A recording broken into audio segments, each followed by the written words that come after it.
Sup? So. Alright.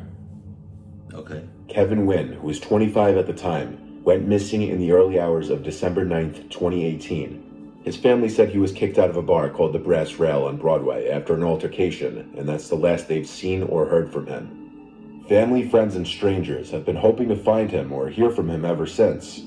The following Sunday, nearly 150 volunteers and family members gathered at Lakeside Park to continue the search. The family searched the banks of the St. Joseph and St. Mary's rivers, and also the area around the Brass Rail. The following Thursday, they found his glasses broken in the parking lot of the bar. Kevin's family stated that his vision was very bad, and the fact that his glasses were broken and left behind was a very bad sign, and there's no way he'd be able to make his way around without seeing. Management at the bar told the family that Kevin had entered the bar 4 times the night he went missing. There's an Arby's down the road from the bar that had given the family 2 videos. They show Kevin walking by the restaurant alone, one around 1:40 in the morning, the other around 2:45 in the morning. The Brass Rail has given their surveillance video to detectives, but after 2 long years with no word, the family has become less hopeful. Many people believe he had broken his glasses and without his vision simply stumbled into the river and drowned. But if this were the case, the body would have been found during the multiple searches of the river, or at the very least, the body would have been washed up somewhere by now. In 2002, Michaela Lawrence, who was 12 at the time, and her entire family received news that her father had been in a fatal car accident. His body was barely recognizable from the wreck. The family, of course, opted for a closed casket funeral. A few weeks after the funeral, things started appearing in the mailbox of the Lawrence household. Small packages with Michaela's name written on them.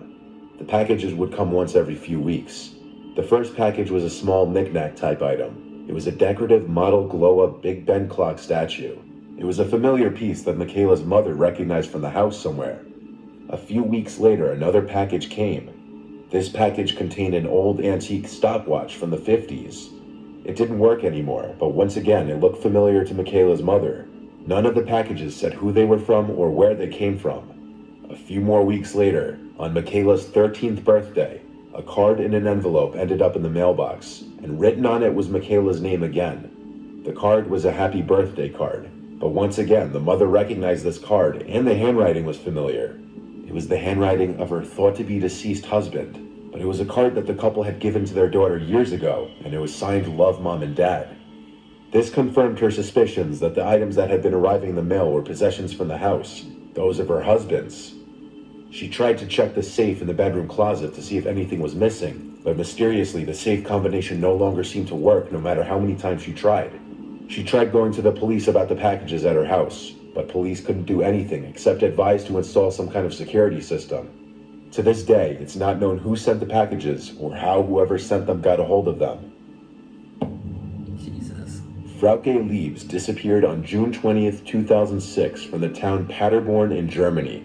Her body was found almost 4 months later, on October 4th, 2006. The circumstances of her disappearance are mysterious, especially since she's believed to have made contact with her friends between her disappearance and her death. 2006 was the year of the Football World Cup in Germany. Frauke met with some friends at the Old Triangle Irish pub in downtown Paderborn to watch some of the games.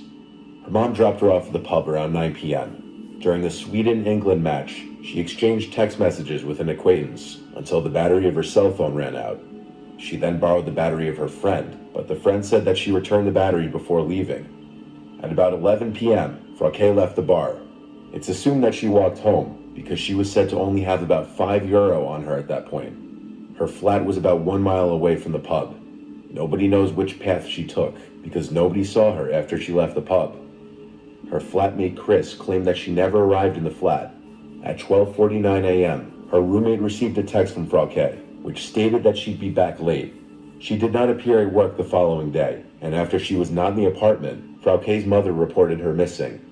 Over the next few days, Frauke contacted her roommate 5 times over cell phone. The calls were usually short and during the evening hours, and did not contain a lot of information about her situation. In the first calls, she hinted that she would come back soon, but answered further questions evasively or mysteriously. The last phone call was received on the evening of June 27th, while Frauke's sister was present. Frauke got asked by her sister if she was held against her will, and she supposedly said yes, but then immediately corrected herself by saying no in a louder tone. After that, the contact of Frauke was lost. According to police, during these phone calls, Frauke's cell phone was in various industrial zones of Paderborn. The police also assumed that the calls were placed from within a car that was driven to those areas. The case was never solved. Jack Wheeler held many important positions throughout his lifetime. He was a chairman for the Vietnam Veterans Memorial Fund, a senior planner for Amtrak, an official of the Securities and Exchange Commission, and more. His value to his community made it much worse when Jack disappeared on December 28, 2010, after exiting an Amtrak near Wilmington, Delaware. He was later seen on December 30th at 10th and Orange Street in Wilmington. On December 31st, his body was discovered by a landfill worker as it fell onto a trash heap in the Cherry Island landfill. His death was later ruled a homicide. His death was ruled to be due to assault and blunt force trauma.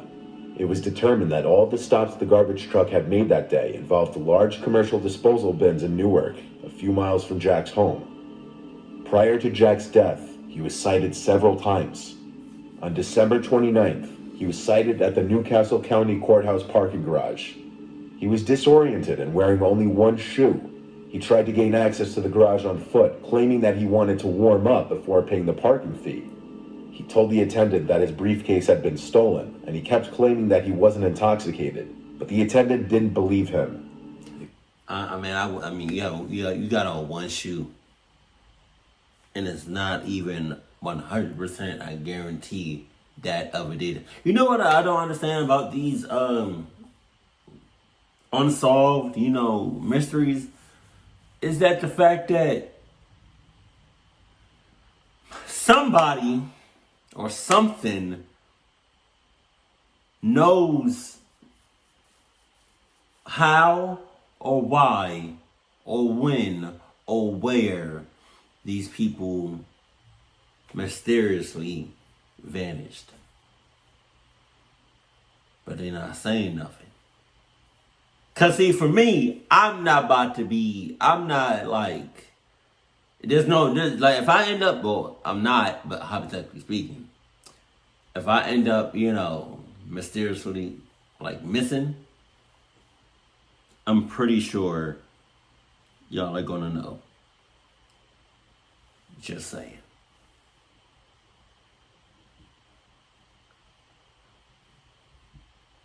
Cause I wish some of these stories had like more information to give, because I ain't no way me personally ain't no way I'ma just mysteriously I cannot say that word mysteriously just disappear, vanish like that without no trace. My ass. Every time I leave the house, I wear Adidas, and them Jones got trackers on them. So, yeah. Later determined that his car was in a different garage. This was the last CCTV footage taken of him. Later that day, Jack asked a pharmacist in Newcastle for a ride to Wilmington. He reportedly looked upset at the time. The pharmacist offered to call him a cab. He then left the store. On December 30th, he was seen wandering around various office buildings. Several people asked if he needed help, but he refused any assistance. This case has still never been solved. He's sus. Lastly, we had the disappearance of Brian Shaffer. In 2006, Ohio State student Brian Shaffer went into a bar and never came out. Am I tripping? Or does he look kind of like... He look a little sus. I'm not even going to hold you. Maybe it's a jawline. Maybe it's the teeth. Maybe it's the eyes. Maybe it's the smile. Maybe it's that... I don't know. Maybe it's a lot going on in his face, in this picture right now. I'm getting you vibes. He was out with two friends one night, and they went to a bar called the Ugly Tuna Saloona. Wow. This bar had a front main entrance and a back entrance for staff and entertainment, both of which had cameras pointed at them. Around 10 p.m. that night, Brian called his girlfriend to tell her that he loved her. Soon after, Brian is seen on camera entering the bar, and then later seen stepping out of the bar to talk to two girls before going back inside. Oh, yeah? Minutes before the bar closed and they were preparing to leave, Brian told his friends he was going to talk to the band. Brian walked away out of sight and his friends waited for him, but he was never seen again. This was not a large bar, and the band does not remember talking to him. On top of it, the cameras never caught him exiting the bar. No one knows what happened to Brian after he walked away from his friends, or how he left the bar, or if he ever did for that matter. An FBI agent who was specialized in facial recognition spent a long time analyzing the security footage of the bar and watched every person who came in and out of the venue. He never identified Brian leaving, but years later, after he had stopped working on the case, he was at an Ohio State football game and saw someone across the crowd that he couldn't help but think looked very much like Brian. In fact, he bore such a resemblance to Brian that the agent had to go and talk to him. It turned out it was Brian's brother, proving just how good the agent's facial recognition abilities were. Brian's girlfriend called his cell phone every day for weeks, and it always went straight to voicemail until one night when it actually rang 3 times, then went to voicemail. This was unexplainable. The truly weirdest part about this whole thing is that the last footage of Brian was him re-entering the bar. No footage was ever found of him leaving the bar, which has led to theories that he never did leave. To this day, no one knows where he is.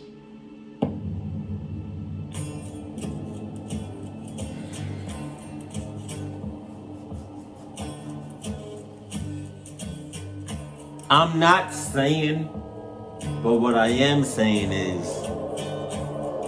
they would have never ended up missing if they were wearing Adidas with an A in front of it.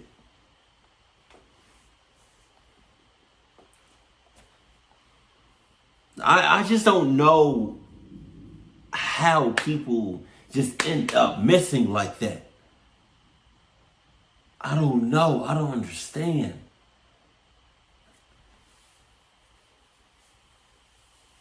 Like, what do you be doing in that time? And I don't know how people end up missing.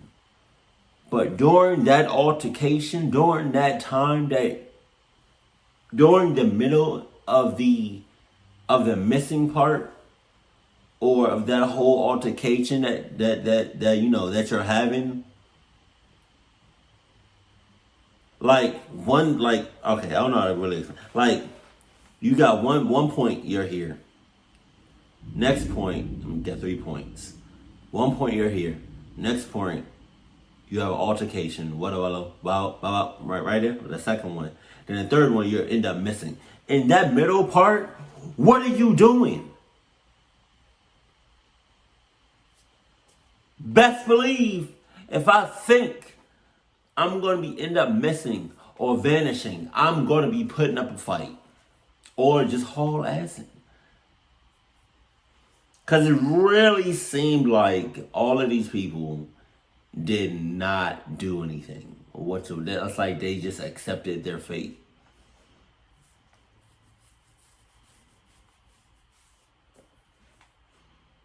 There's some things in this world that I do not understand. How do you go from point A to point B, having like point A, you're in public or you by yourself or whatever, and then you go to point B, you have an altercation or whatever, and then point C, you end up missing. It's a mystery. What the hell was going on in point B? That's what I want to know. Cause not a chance in hell I would ever come up missing. Just randomly missing or without no trace. It was just like a mystery or some shit. Like, no. I'm gonna let it be known that I'm gone. Keep it cold, keep it classy, and I love you, stay happy. My family.